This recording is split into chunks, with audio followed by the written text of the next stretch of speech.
ആ മാഷ ഞാൻ അങ്ങോട്ട് വന്നേന്ന് ക്ലാസ്സിലോട്ട്. ആ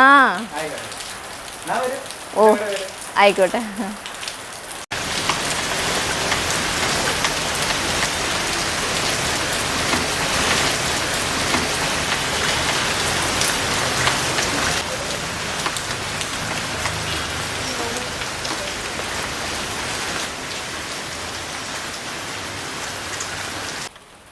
അപ്പം നമ്മൾ വന്നിരിക്കുന്നത് നമ്മളുടെ മാഷിൻ്റെ അടുത്താണ്. പ്രത്യേകിച്ച് പറയാനൊന്നുമില്ല, നമ്മൾ മുന്നേ പരിചയപ്പെട്ടതാണ് മാഷിനെ. അപ്പോൾ എന്നാലും ജസ്റ്റ് ഒന്ന് പറയാം അല്ലേ. സുരജി നാട്യകലാക്ഷേത്രം മാഷിൻ്റെ ക്ലാസ്സാണ്. അപ്പോൾ എന്തായാലും മാഷ് ഒന്ന് വന്നോട്ടെ നമ്മളുടെ മുന്നിലോട്ട്. ഓക്കെ മാഷ് ഒരു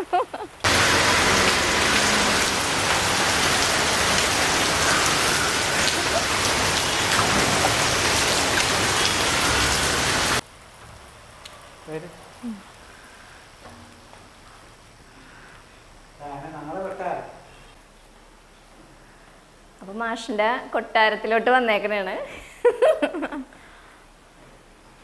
നമസ്കാരം, കൊയിലാണ്ടിക്കാരുടെ ചാനലിലോട്ട് ഏവർക്കും സ്വാഗതം. ഇപ്പം നമ്മൾ വന്നിരിക്കുന്നത് നമ്മളുടെ മാഷിൻ്റെ അടുത്താണ്. മാഷിനെ പ്രത്യേകിച്ച് പരിചയപ്പെടുത്തണം അങ്ങനെയൊന്നുമില്ല, എന്തായാലും എല്ലാവർക്കും അറിയാം. സുരേന്ദ്രൻ മാഷ് നമ്മളുടെ കലാനിധിയിലെ എല്ലാ കാര്യത്തിനും മാഷാണ് വന്ന് എല്ലാ കാര്യങ്ങളും നമ്മളുടെ കൂടെ ഒരുമിച്ച് നിന്ന് ചെയ്തേക്കുന്നത്. അപ്പോൾ ഇന്ന് ഞാൻ വന്നിരിക്കുന്നത് മാഷിൻ്റെ അടുത്ത് കുറച്ച് കാര്യങ്ങൾ കൂടുതൽ സംസാരിക്കാനാണ്, അത് നിങ്ങളുടെ മുന്നിൽ എത്തിക്കാനും കൂടിയാണ്. മാഷ് നൃത്തം തന്നെയാണ് പഠിപ്പിക്കുന്നത്, അപ്പോൾ നൃത്തത്തിൻ്റെ കാര്യം തന്നെയായിരിക്കും മാഷ് പറയുന്നത്. പിന്നെ മാഷിൻ്റെതായിട്ടുള്ള ഒരുപാട് കാര്യങ്ങൾ മാഷ് പറയും. അപ്പോൾ എന്തായാലും നമ്മളുടെ ഈ വീഡിയോ സ്കിപ്പ് ചെയ്യാണ്ട് അവസാനം വരെ എല്ലാവരും കണ്ടിരിക്കുക. നൃത്തം പഠിച്ച് പാതി വഴിക്ക് നിൽക്കുന്നവരുണ്ട്, അപ്പോൾ ഒരുപാട് പേർക്ക് ഈ വീഡിയോ ഗുണം ചെയ്യും. എല്ലാവരും എൻ്റെ മാഷിൻ്റെ വാക്കുകൾ കേൾക്കുക. ഇത് എനിക്ക് എന്താ പറയുക, ഇവിടെ വന്നിട്ട് കൊയിലാണ്ടിയിൽ വന്നിട്ട് കൂടുതൽ നൃത്തത്തിനെ കുറിച്ച് പറഞ്ഞു തന്നതും അറിവും എല്ലാം മാഷിൻ്റെ അടുത്തു നിന്നാണ്. ഇന്നും അന്നും ഞാൻ പഠിച്ചേക്കുന്നതും ഇവിടെ നിന്ന് തന്നെ ഇപ്പോഴും പഠിച്ചുകൊണ്ടിരിപ്പുണ്ട്. അന്ന് നമ്മുടെ ക്ലാസ്സിൽ വെച്ച് മാഷ് ഒരുപാട് കലയെക്കുറിച്ച് പറഞ്ഞു. അപ്പോൾ അത് വ്യക്തമായിട്ടില്ല. നമ്മളുടെ ആ ഒരു വീഡിയോയിൽ മാഷ് പറയുന്ന കാര്യങ്ങൾ ഇന്ന് നമ്മളുടെ മുന്നിൽ വെച്ച് മാഷ് പറയും. എല്ലാവർക്കും നമസ്കാരം. നീനു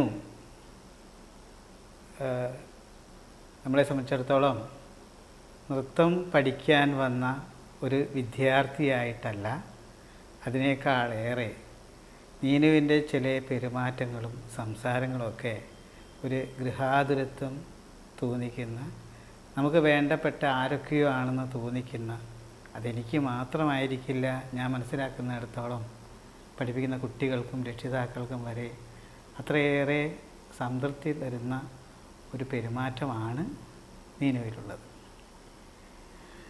നൃത്തത്തെക്കുറിച്ചുള്ള അഭിപ്രായങ്ങൾ പറയാനും ഒക്കെയാണ്. എന്നാലും ഒന്നുകൂടി പറയാം, നീനുവിൻ്റെ സ്വദേശം എറണാകുളമാണ്. എൻ്റെ അടുത്ത് ഏകദേശം എനിക്ക് തോന്നുന്നത് 2012-13 കാലഘട്ടത്തിലാണ് എൻ്റെ അടുത്ത് നൃത്തം പഠിക്കണം എന്ന് പറഞ്ഞ് വന്നത്. അന്ന് മുതൽ ഞാൻ നേരത്തെ പറഞ്ഞതുപോലെ ആ പെരുമാറ്റവും ആ സംസാര രീതിയാണ് എന്നെ ഏറെ ആകർഷിച്ചത്. അപ്പോൾ ഒരു ശിഷ്യയാവാനുള്ള എല്ലാ യോഗ്യതയും ഉണ്ട് എന്ന് മനസ്സിലാക്കി. അവിടെ പഠിത്തം തുടങ്ങി. എൻ്റെ അടുത്ത് തന്നെ അരങ്ങേറ്റം വരെയുള്ള കാര്യങ്ങളൊക്കെ പഠിച്ചു. അരങ്ങേറ്റ ദിവസം ഉണ്ടായ ഒരു വളരെ രസകരമായൊരു കഥയുണ്ട്. വളരെ ഒരുപാട് ആഗ്രഹിച്ചതാണ് ഗുരുവായൂർ ക്ഷേത്രത്തിൽ മേൽപ്പത്തൂർ ഓഡിറ്റോറിയത്തിൽ ഒന്ന് കളിക്കുക എന്നുള്ളത്. എന്നോട് പലതവണ പറഞ്ഞിട്ടുണ്ടായിരുന്നു, അങ്ങനെ ഒരു ഭാഗ്യം എനിക്കുണ്ടാകും എന്നൊക്കെ ചോദിച്ചിട്ടുണ്ടായിരുന്നു. അതെന്താ പറ്റാതെ എന്നൊക്കെ പറഞ്ഞു. അന്ന് അരങ്ങേറ്റം കഴിഞ്ഞു, നന്നായിട്ട് കളിച്ചു. പക്ഷേ കളിച്ചു കഴിഞ്ഞപ്പം വന്ന് തളർന്ന് എന്നെ കെട്ടിപ്പിടിച്ചുകൊണ്ട്, ഹസ്ബൻഡ് കൂടെയുണ്ട്, തളർന്ന് വീണ ഒരു ഇതുണ്ടായിരുന്നു. അതായത് ഗുരുഭക്തിയിലൂടെ അദ്ദേഹത്തിൻ്റെ മനസ്സ് തന്നെ നിയന്ത്രണം വിട്ടുപോയി, മോഹാലസ്യപ്പെട്ട് വീണു. ഞങ്ങളെല്ലാവരും ബുദ്ധിമുട്ടിപ്പോയി. കാരണം ശരിക്കും അബോധാവസ്ഥയിൽ അത്രയായിരുന്നു ഡാൻസിനോടുള്ള ഒരിത്. തൊട്ടടുത്ത് പിന്നെ മലപ്പുറത്തൂരിന് അവിടുന്ന് വേഗം ആംബുലൻസ് വിളിച്ച് കൊണ്ടുപോയി. കുഴപ്പമൊന്നുമില്ല. ഡോക്ടർ പറഞ്ഞപ്പോഴാണ് സന്തോഷമായത്. സന്തോഷം കൊണ്ടുള്ള, ആനന്ദം കൊണ്ടുള്ള ഒരു അറ്റാക്കായിരുന്നു അത് എന്ന് പറഞ്ഞു. അത് കേട്ടപ്പോൾ വളരെ സന്തോഷം തോന്നി. ഞാൻ പറഞ്ഞു വന്നത്, അത്രമേൽ നൃത്തത്തെ ആരാധിക്കുകയും അത് വേദിയിൽ അവതരിപ്പിച്ചപ്പോൾ ഇത്രയേറെ സന്തോഷം താങ്ങാൻ പറ്റുന്ന ഇതിലധികം സന്തോഷം കരുതിയ കുട്ടി കൂടിയാണ് നീനു. പിന്നെ അവിടുന്ന് അങ്ങോട്ട് വീണ്ടും പഠിക്കുന്നുണ്ട്. അങ്ങനെ ഇരിക്കുകയാണ്. ക്ലാസ് എടുക്കാനൊക്കെ ഞാൻ തന്നെയാണ് അതിൻ്റെ പിന്നിൽ പ്രവർത്തിച്ചത്. പ്രസ് ചെയ്തൊക്കെ ഞാൻ തന്നെയാണ്. ക്ലാസിക്കൽ ഡാൻസിനോടൊപ്പം തന്നെ നീനുവിൻ്റെ പ്രത്യേകത നാടോടി നൃത്തം കമ്പോസ് ചെയ്ത് പഠിപ്പിക്കുക. കുട്ടികളെ നല്ല രീതിയിൽ അത് വേണ്ട വിധത്തിൽ പറഞ്ഞ് മനസ്സിലാക്കാനുള്ള ഒരു കഴിവും നീനുവിനുണ്ട്. അതുപോലെ തന്നെ സിനിമാറ്റിക്. പിന്നെ ഹസ്ബൻഡ് റിനീഷ് ഒരു യോഗ ഒക്കെ നടത്തുന്നുണ്ട്. ഇത് എല്ലാം കൂടി ചേർന്ന് ഇപ്പോൾ സിനിമാറ്റിക് ഡാൻസ് പഠിക്കാനായാലും നാടോടി നൃത്തം പഠിക്കാനായാലും ക്ലാസിക്കൽ ഡാൻസ് പഠിക്കാനായാലും എല്ലാറ്റിനും പറ്റിയ ഒരു ഇൻസ്റ്റിറ്റ്യൂട്ടാണ് കലാനിധി. അതുപോലെ റെനീഷിന് അവിടെ യോഗ ക്ലാസ് ഉണ്ട്. പിന്നെ കരാട്ടെ പോലൊക്കെയുള്ള എന്തൊക്കെയോ ഏർപ്പാടുകളൊക്കെ ഉണ്ട്. അങ്ങനെ നല്ല രീതിയിൽ ക്ലാസ് പോകുന്നുണ്ട്. അതൊക്കെ കാണുമ്പോൾ വലിയൊരു സന്തോഷമാണ്. പിന്നെ ഏതൊരു ചെറിയ കാര്യത്തിനും എന്നെ വന്ന് വിളിക്കും, മാഷ് വരണം എന്ന് പറയും. അങ്ങനെയാണ് അതിൻ്റെ ഉദ്ഘാടനം ഞാൻ തന്നെയായിരുന്നു നിർവഹിച്ചത്. അത് കഴിഞ്ഞിട്ട് അതിൻ്റെ 1ാം വാർഷികത്തിന് എന്നെ ക്ഷണിച്ചു. നിങ്ങൾ മുമ്പത്തെ വീഡിയോയിൽ കണ്ടിട്ടുള്ളതുപോലെ കുട്ടികളൊക്കെ വന്നിരുന്നു. അന്ന് മാഷ് 2 വാക്ക് സംസാരിക്കണം എന്ന് പറഞ്ഞു. അപ്പോൾ ഞാൻ അന്ന് പറഞ്ഞ വാക്കുകളിലേക്ക് പോവുകയാണ്. നൃത്തം പഠിക്കാൻ ഒരുപാട് കുട്ടികൾക്ക് ഇഷ്ടമുണ്ടാവും. എന്നാൽ പല രക്ഷിതാക്കൾക്കും വലിയ താല്പര്യം കാണില്ല. അങ്ങനെ കുട്ടികളുടെ ഇഷ്ടങ്ങൾക്കനുസരിച്ച് രക്ഷിതാക്കൾ പോകുമ്പോഴേ ഉള്ളൂ അവർക്ക് പുതിയ ലോകം കണ്ടെത്താൻ കഴിയുള്ളൂ. ഇത് നൃത്തവും സംഗീതാദി കലകളൊക്കെ കുട്ടികളിലേക്ക് നല്ല അറിവുകളാണ് പകരുന്നത്. ഒരു മെമ്മറി ഡെവലപ്മെൻറ്റും ഫിസിക്കൽ ഡെവലപ്മെൻറ്റും ഒക്കെ അതിൽ വരുന്നുണ്ട്.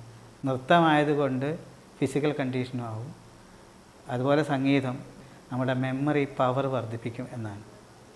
അപ്പോൾ എന്തെങ്കിലും ഒരു കല, അത് ഇന്നത് ഒന്നുമില്ല, അത് പഠിച്ചിരിക്കണം. അത് പെൺകുട്ടികൾ പ്രത്യേകിച്ച് നൃത്തമാകുമ്പോൾ അത് അവർക്ക് വളരെ പ്രയോജനപ്പെടും. അതിപ്പോഴും മാത്രമല്ല, ഭാവിയിൽ പ്രയോജനപ്പെടും എന്നുള്ളതാണ് ഞാൻ സൂചിപ്പിക്കുന്നത്. മറ്റൊന്ന്, ഇവർക്ക് വേണ്ട പ്രോത്സാഹനം രക്ഷിതാക്കൾ കൊടുക്കുന്നത് അത് പഠിത്തത്തിൽ, അതായത് സ്കൂൾ പഠിത്തത്തിലായാലും നൃത്തത്തിലായാലും ഒക്കെ തന്നെ തുല്യ പ്രാധാന്യം നൽകണം എന്നുകൂടി ഞാൻ ഈ സമയത്ത് ഓർമ്മിപ്പിക്കുകയാണ്. പിന്നെ എൻ്റെ കുറച്ച് കാര്യങ്ങൾ കൂടി പറയണം എന്ന് നീനു പറഞ്ഞിട്ടുണ്ടായിരുന്നു. എന്തുകൊണ്ടാണ് ഞാൻ നൃത്ത രംഗത്തേക്ക് വന്നത് എന്നൊരു ചോദ്യം. അപ്പോൾ ഞാൻ പറഞ്ഞു, കുട്ടിക്കാലത്ത് എൻ്റെ ഒരു 7ാമത്തെ വയസ്സിൽ, അതായത് 1968, എനിക്ക് ഒരുപാട് വയസ്സുണ്ടെന്ന് വിചാരിക്കരുത് കേട്ടോ, എന്നാലും പിന്നെ 2ാം ക്ലാസ് പഠിക്കുന്ന സമയത്ത് ഒരു ആക്സിഡൻറ്റ് പറ്റി. അതിലെൻ്റെ കാല് പൊട്ടി തൂങ്ങി, ഒരു കാല് പകുതി ഉള്ളൂ, ബാക്കി വെച്ചൊക്കെ കിട്ടിയതാണ്, നന്നായിട്ട് ഉടഞ്ഞു പോയതാണ്. അപ്പോൾ ഞാൻ കുറേ കാലം കിടപ്പിലായിരുന്നു. പിന്നെ അതേ കാല് തന്നെ രക്ഷപ്പെട്ട് കിട്ടി, കാരണം എല്ലുകളൊക്കെ ജോയിൻ്റായി കിട്ടി. അങ്ങനെ പിന്നെ വടിമേൽ നടന്നിട്ടുണ്ട്. എന്നെ സ്കൂളിലൊക്കെ എടുത്തു കൊണ്ടുപോകുമായിരുന്നു. അപ്പോൾ കുട്ടിക്കാലത്ത് ഈ കലയോട് ഇഷ്ടം തോന്നാൻ ഞാൻ സ്ത്രീകളെ നടുവിലുണ്ടാവുക. സ്ത്രീകളെ ഭാഗം സ്റ്റേജിൻ്റെ വലതുവശത്താണല്ലോ. കാരണം എനിക്ക് എവിടെയും കുട്ടികളെ കൂടെ കളിക്കാൻ പറ്റില്ല, ഓടാൻ ചാടാനൊന്നും പറ്റില്ല.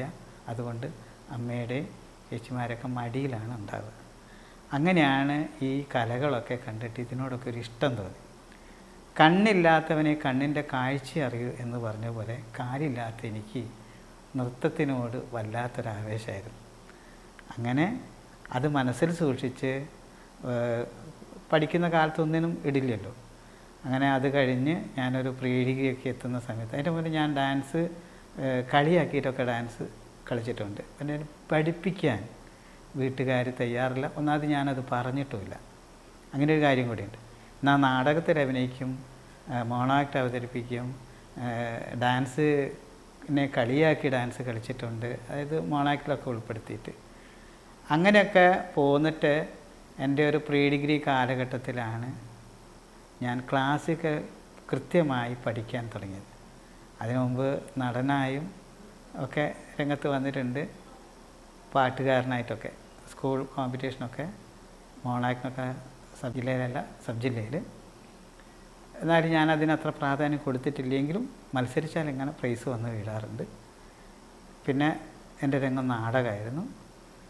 അങ്ങനെ നൃത്തം ശാസ്ത്രീയമായി അഭ്യസിക്കാൻ തുടങ്ങി. അത് എൻ്റെ 21-ാമത്തെ വയസ്സ് മുതൽ നിർബാധം തുടർന്നു പോന്നു. അങ്ങനെ 1984 അതായത് 21 വയസ്സിന് ശേഷം ഒരു 24 വയസ്സെത്തുമ്പോൾ കുച്ചിപ്പുടി പഠിക്കണം എന്ന് തോന്നിയിട്ടാണ് ഷൊർണൂരിലേക്ക് പോയത്. അങ്ങനെയാണ് അവിടെ നിന്നാണ് ഡാൻസിൻ്റെ എല്ലാ പാഠങ്ങളും. കുച്ചിപ്പുടി പഠിച്ചു. എൻ്റെ ഗുരു കലാമണ്ഡലം ശ്രീദേവി ഗോപിനാഥ്. പിന്നീട് അവിടെ പഠിക്കലും പിന്നീട് അവിടെ തന്നെ താമസമായി. അങ്ങനെയൊക്കെയായിരുന്നു എൻ്റെ വളർച്ച.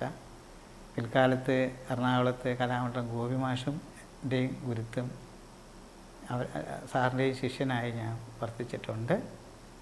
പിന്നെ ആ രീതിയിൽ ജീവിച്ചു പോയ ഒരു 92 ട്രെയിനിങ് കോളേജ് അധ്യാപകനായി കൾച്ചറൽ പ്രോഗ്രാം ഇൻചാർജായി പ്രവർത്തിക്കാനൊരു അവസരം കിട്ടി. അത് നീണ്ട 16 വർഷം ഒറ്റപ്പാലം NSS ട്രെയിനിങ് കോളേജിലും 11 വർഷവും പിന്നീട് 3 വർഷം ചങ്ങനാശ്ശേരിയിലും 2 വർഷം കൊട്ടാരക്കരയ്ക്കായിട്ട് അങ്ങനെ വർക്ക് ചെയ്തു.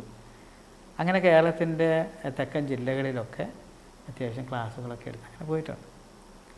അപ്പോൾ ഞാനത് പറഞ്ഞു വന്നത് അവർക്കൊരു ബോധവൽക്കരണം കൊടുത്തത് എന്താണെന്ന് വെച്ച് കഴിഞ്ഞാൽ, കാലില്ലാത്ത ഞാൻ നൃത്തരംഗത്ത് ഇങ്ങനെയൊക്കെ എത്തിയെങ്കിൽ എന്തുകൊണ്ട് മറ്റുള്ളവർക്കായിക്കൂടാ, 2 കാലും 2 കൈയും ഉള്ളവർക്കായിക്കൂടാ എന്ന ഒരു കാര്യമാണ് ഞാൻ ആ വാർഷിക സമയത്ത് എല്ലാവരെയും ശ്രദ്ധയിൽപ്പെടുത്തിയത്. ഇനി എന്തെങ്കിലും ചോദിക്കാനുണ്ടോ? മാഷിൻ്റെ കാലഘട്ടത്തിലൊക്കെ കുട്ടികൾക്ക് പഠിക്കാനായിട്ടുള്ള ഒരു പ്രായപരിധിയില്ലേ, അതിനെക്കുറിച്ചൊന്ന് പറഞ്ഞാൽ വിവരിച്ചാൽ നന്നായിരിക്കും. ഇതോടുകൂടി ഈ എപ്പിസോഡ് ഇവിടെ അവസാനിക്കുകയാണ്. നമ്മളുടെ വീഡിയോ ദൈർഘ്യമുള്ളത് കൊണ്ട് 3 പാർട്ടായിട്ടായിരിക്കും നിങ്ങളുടെ മുന്നിൽ എത്തുന്നത്. അപ്പോൾ എല്ലാവരും കൊയിലാണ്ടിക്കാരുടെ ചാനൽ സബ്സ്ക്രൈബ് ചെയ്യുക, കമൻറ്റ് ചെയ്യുക, ലൈക്ക് ചെയ്യുക. അടുത്ത വീഡിയോയുമായി മറ്റൊരു ദിവസത്തിൽ കാണാം. എല്ലാവർക്കും വിനീത നമസ്കാരം.